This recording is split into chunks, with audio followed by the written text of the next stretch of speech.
What's up everyone, this is CyberKnight 8610, and today we have a Dark Magician deck profile for you guys, using the Eye of Timaeus, of course. Yeah, I would have done this deck profile with the actual cards too. I know a lot of people prefer that and stuff, but unfortunately the Eye of Timaeus, well, you'd have better luck finding the Holy Grail over getting the Eye of Timaeus, I mean, or at least for me. Maybe some other people have had a lot better luck. Hopefully people are having better luck than me on that and getting them easy. I'm hoping that at least the price will go down or something on the card, because I will, of course, probably do an update to this deck profile sometime, maybe in a couple weeks or so, and have the actual cards for that. And hopefully the Eye of Timaeus, like I said, will go down in price, or maybe I'll even be able to get some from a few packs. Because I'm sure we'll do a few more pack openings of Dragons of Legend. So yeah, for people that are wondering that, that's the reason why it is just a real pain to get, even out of 2 boxes.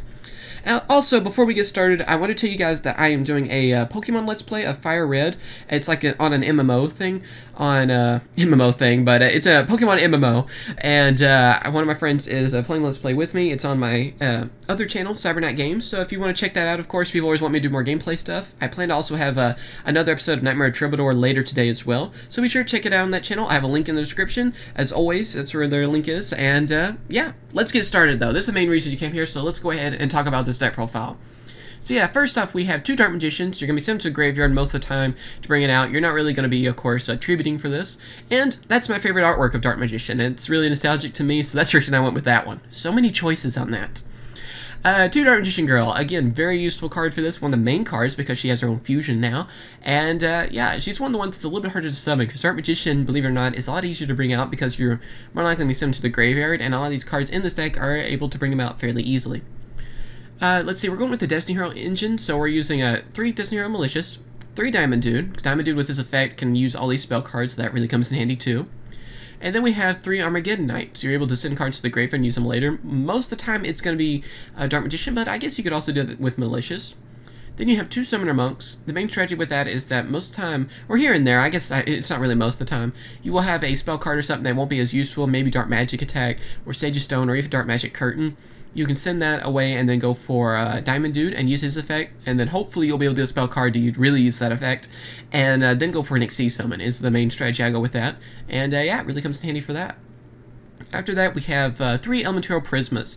Basically, it's an instant of any of the fusions. I mean, you can go for Amulet Dragon easily, Dark Magician Girl, the Dark Magician Girl Dragon Knight, I'm sorry, and let's see, Dark Paladin as well, using this card. It's basically brings them out instantly when you have it and Eye of Timaeus.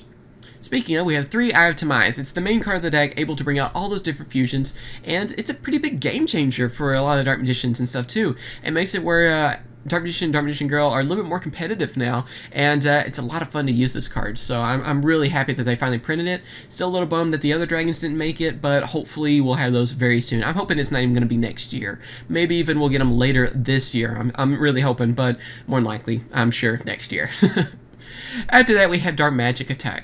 People may be wondering, where's MST and stuff like that? Well, Dark Magic Attack for this deck is actually a little bit better. It's sort of like a Heavy Storm, and with Diamond Dude as well being able to use this card, using his own effect by using it, more than likely you'll be able to actually use this card, and it comes in handy most of the time for that. You would think that you would only have to have Dark Magician on the field to use it. No, with Diamond Dude, it's a big game changer, and I kind of prefer it over anything else on that. Although sometimes it can be, of course, you know, a dead draw, but like things like Summoner Monk and a lot of the cards we have to discard cards, it's not really a problem. Then, again, Sage of Stone kind of has the same problem, but yeah, it can really be a big game changer yet again with that, because you're able to, if you have Dark Magician Girl, you're able to get a Dark Magician from your hand or deck. I really wish that would also set Graveyard. This card would be so much better in this deck if it also said Graveyard. That would be a huge game changer for that. After that, we have 3 Destiny Draw with the Destiny Hero engine. You gotta have 3 of these, and it helps out a lot. It's your main draw engine, really. After that, we have 2 Dark Magic Curtains. Again, it's one of those cards I'm kind of wondering on if I should just use one or not, because it's good. It has saved me plenty of times being able to bring out Dark Magician, but yeah, it can still be dead sometimes on that. Although, like I said, we have a lot of ways to use, you know, get rid of it anyway. I don't know. It's still one of those cards, you know, paying half the life points for Dark Magician can save you though too, but of course you can't normal summon or flip summon or even special summon after you use it. So it's not like instant, you know, Timaeus fusion or something either. So yeah, it's an alright card, but I'm still wondering if I should just leave it to 1 or not.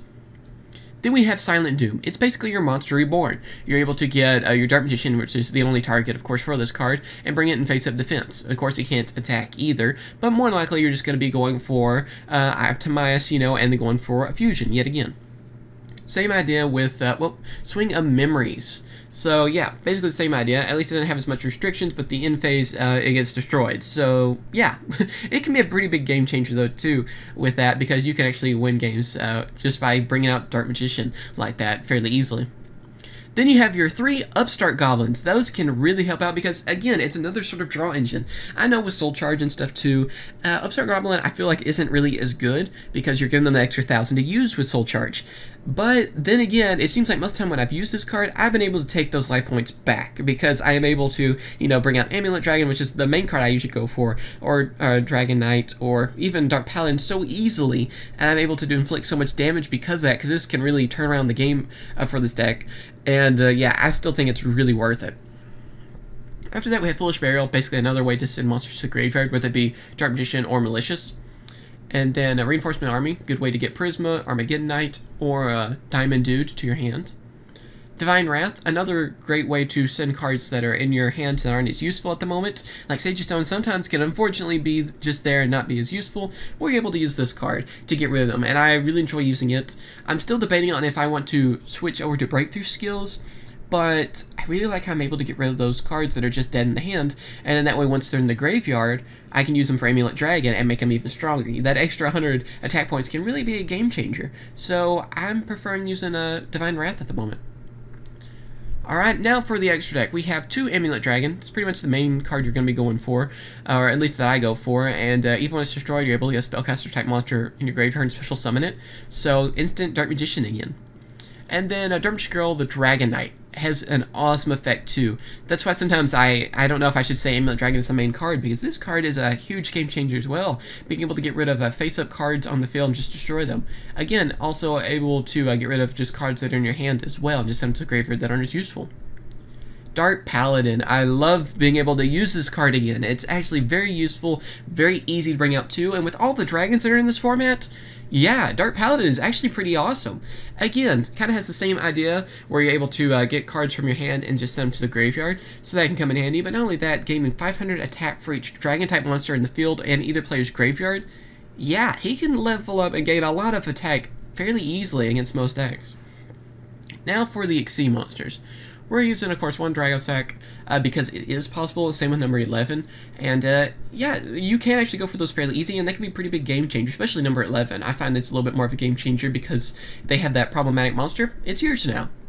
And then since people are wondering, we can go for rank 6s because Dark Magician Girl and, of course, Malicious. So I added in an M7 and Gauntlet Shooter. Gauntlet Shooter is one of my favorite rank 6 monsters. It can, again, be a big game changer because you're just able to get rid of monsters on the field just so easily.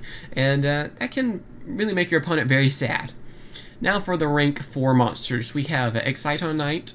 We have, of course, Maestro, Cowboy, Little Awful Chain, Dagosto Emerald, which really comes in handy since we're using, of course, some normal monsters, having Dark Magician in there. This card's freaking awesome. And, of course, number 101. So yeah, that's the deck profile. Of course, I'm hoping to hear some constructive criticism as well for this. If you guys have any idea how to make it better, I would love to hear it. Also, try it out, too, before you judge it too much. Of course, I believe all these cards are on everything. Dueling Network, Yugioh Pro, Dev Pro. I'm using Yugioh Pro for this, for people that are wondering, because it runs best on my computer, and I just enjoy using that. And, yeah, I hope you guys have enjoyed this deck profile. I know I've been promising a lot of different ones. I'm going to deliver on a lot of those deck profiles you guys want to see, so don't worry. We'll have a lot of them this week. I think I have a Noble Knight and a Gimmick Puppet one I still need to upload for you guys. And I'm going to work on a Shadal one, a Dragon Star, Artifacts, and if you guys have any other requests, I would love to hear them. As always, thank you for watching. Remember to come rate, subscribe. Check out my gaming channel. We're going to have lots of Let's Plays and stuff on that too. That will be in the description. As always, thank you for watching. Remember to come rate and subscribe, and I will catch you guys later. See ya.